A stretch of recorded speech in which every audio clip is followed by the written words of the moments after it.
नमस्कार मंडळी, स्वागत आहे तुमचं माझ्या चॅनलवर, ज्याचं नाव आहे चंद्रकलाची दुनिया. तर मागे मी बोलले होते तुम्हाला की आपण श्रावण महिन्यामध्ये महादेवाला जलाभिषेक का करतात, त्याचं महत्व काय. तर चला आजच्या व्हिडिओमध्ये ते आपण जाणून घेऊया. तर आता श्रावण सुरू झालाय. श्रावणापासून आपले सणवार, उपवास, तापास सुरू होतात. तर श्रावणातला पहिला सण येतो तो नागपंचमी, त्याच्यानंतर रक्षाबंधन, नारळी पौर्णिमा आणि अमावस्येच्या दिवशी बैलपोळा साजरा केला जातो, श्रावणाच्या शेवट. तिथून पुढं मग आपले तसे दिवाळीपर्यंत सण वार, उपवास तापवास चालूच होऊन जातात. जसं की आता बैलपोळा झाला की मग गौरी गणपती येतात, दिवाळी, दसरा असे सण सुरू होऊन जातात. तर आपल्याला हे बाकीचं न बघता आपल्याला फक्त आज श्रावण मास याच्यावर फोकस करायचा. शिवशंकराला जलाभिषेक का प्रिय हे बघायचं. आणि त्याची सुरुवात होते दुर्वासा ऋषींच्या शापापासून. तर चला आता आपण सुरुवात करूया. तर एकदा दुर्वासा ऋषी असेच स्वर्गाच्या रस्त्याने चालले असताना त्यांना वाटेमध्ये इंद्रदेव भेटले, जे आपल्या ऐरावत हत्तीवर बसून चालले होते. तर दुर्वासा ऋषींना असं वाटलं की इंद्रदेवाला काहीतरी भेट द्यावी, म्हणून त्यांनी स्वतःच्या गळ्यातला हार काढून इंद्रदेवांना दिला. तर इंद्रदेवाने तो स्वतःच्या गळ्यात न घालता आपला ऐरावत हत्ती आहे त्याच्या गळ्यात तो घातला. तर तो ऐरावत मी गळ्यात घातल्यावर त्याच्या अवतीभोवती इतक्या मधमाशा घोंगावू लागल्या की त्यानं त्रासाने तो हत्ती बेचैन झाला आणि त्याने ते आपल्या गळ्यातला हार काढून फेकून दिला. आणि तो का फेकून दिला, पण त्या हाराला इतका सुगंध होता, इतका सुवास होता की त्या सुवासाने त्या मधमाशा त्या ऐरावतच्या अवतीभोवती फिरू लागल्या आणि त्यामुळं त्या त्रासाने तो ऐरावतने हार काढून फेकला आणि तो ऐरावतच्या पायाखाली आला, तुडवला गेला तो हार. तर हे बघितलं त्या दुर्वासा ऋषींनी आणि ते भयंकर चिडले, त्यांना राग आला आणि त्यांनी इंद्रदेवाला शाप दिला की तुम्ही तो हार असा फेकून दिला, तो ऐरावतच्या गळ्यात घातला, तो ऐरावतने फेकून दिला, त्यामुळं तुम्हा देवांना खूप घमंड झालाय तुमच्या शक्तीचा, तुमच्या ताकदीचा. तर मी तुम्हाला शाप देतो की तुमची शक्ती क्षीण होईल, तुम्ही असे ताकदहीन व्हाल. हे ऐकून इंद्रदेव घाबरले.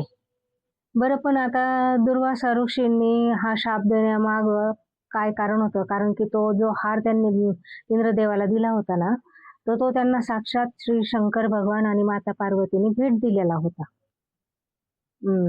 तर मग आता इंद्रदेव घाबरले आणि ते पळत सुटले नारायणाकडं, विष्णू भगवानकडं, की आम्हाला सहाय्य करा, आम्हाला ऋषीने असा शाप दिलाय की तुम्ही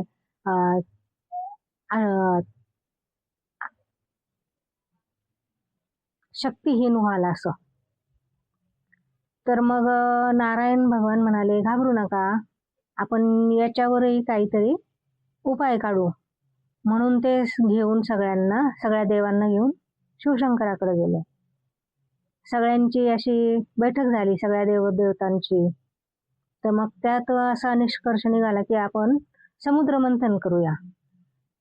समुद्र मंथन करून त्यामध्ये जे काही असं शक्तिवर्धक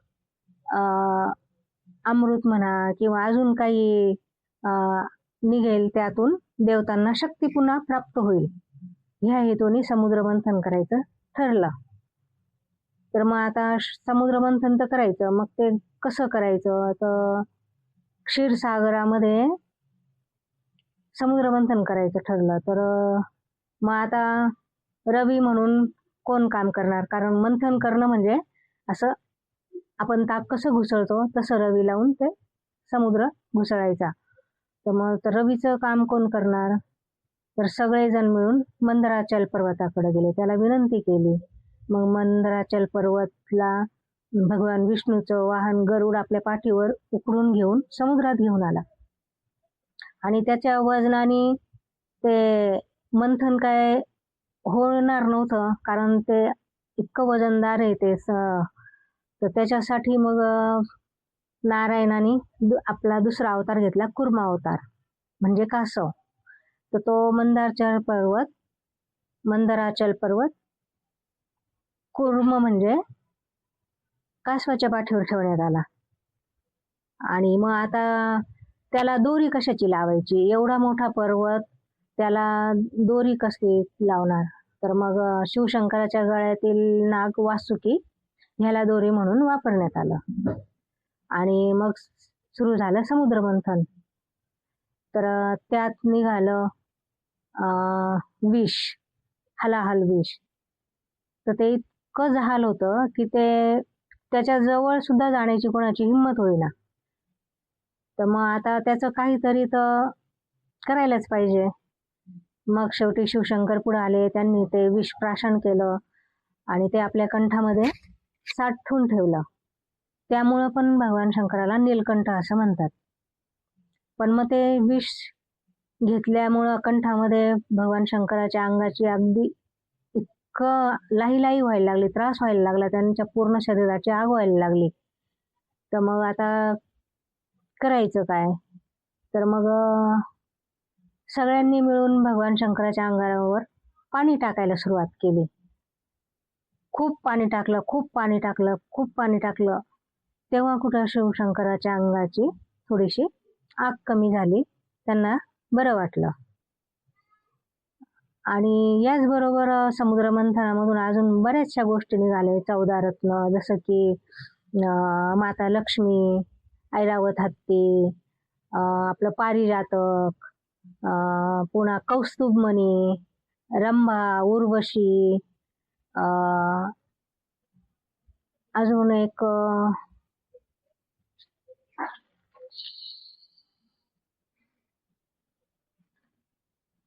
कल्पवृक्ष, कामधेनू, उच्चश्रवा घोडा, हे सगळे समुद्र मंथनातून निघाले. तर आता मग शिवशंकर एकदम आनंदी झाले, त्यांना जरा बरं वाटलं ते जलाभिषेक केल्यामुळं. तर अशी प्रथा आहे, त्यामुळं शिवशंकराला जलाभिषेक केला जातो. आणि श्रावण महिना खास शिवशंकरासाठी समर्पित आहे. श्रावण महिन्यामध्ये भगवान शिवशंकर बघत असतात की कोण कोण माझी पूजा करतं, कोण कोण उपासना करतं, नाम जप करतं. तर श्रावणामध्ये शिवशंकराच्या शिवपंचाक्षरी मंत्राला, मृत्युंजय मंत्राला फार महत्व आहे. हजारो वर्षाच्या तपाचं फळ श्रावण मासामध्ये मंत्र जपाचं आहे. या मंत्र जपामुळे आपले इहलोकीची, परलोकीची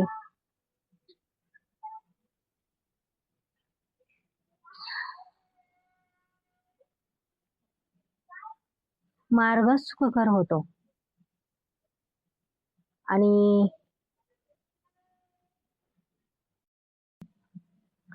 श्रावणामध्ये उपवास का करतात, तर त्या सायन्स असं सांगतं की त्यावेळेस आपल्या शरीरामध्ये पचन क्रियेची क्षमता क्षीण होते. त्यामुळं शक्यतो आपण फळं, सात्विक आहार हा घ्यावा, ज्याने की आपल्या शरीराला रोगप्रतिकारक शक्ती वाढते. आणि सात्विक भोजन केल्यामुळं काय होतं की आपली जी विचारसरणी ती शुद्ध होते. आपल्या मनावर त्याचा चांगला प्रभाव होतो सात्विक अन्नाचा. आपलं मन स्थिर राहतं, एकाग्र राहतं. पुन्हा आपण हे जे उपवास तापास करतो, नामस्मरण करतो, त्याच्यासाठी एकाग्रचित्त पाहिजे असतं. ते एकाग्रचित्त ह्या सात्विक अन्नामुळं होतं. आणि शिवशंकराला जलाभिषेक केल्याने पण आपल्या मनामध्ये, आपल्या वागण्यात, बोलण्यात यामध्ये सुद्धा एक चांगला असा ग्रोथ जो म्हणतो ना, शिवशंकराला भोळा साम यासाठी म्हटलं जातं की शिवशंकराला मनवायला जास्त काही लागत नाही. फक्त जलाभिषेक जरी केला तरी शिवशंकर आपल्यावर प्रसन्न होतात, म्हणून त्याला भोळा साम म्हणतात. तर कशी वाटली माहिती तुम्हाला नक्की सांगा. आणि श्रावणामध्ये रोज शिवशंकराला जलाभिषेक करा. शिवशंकराचे चांगले चांगले आशीर्वाद तुम्हाला मिळू देत ही प्रार्थना करते. नमस्कार.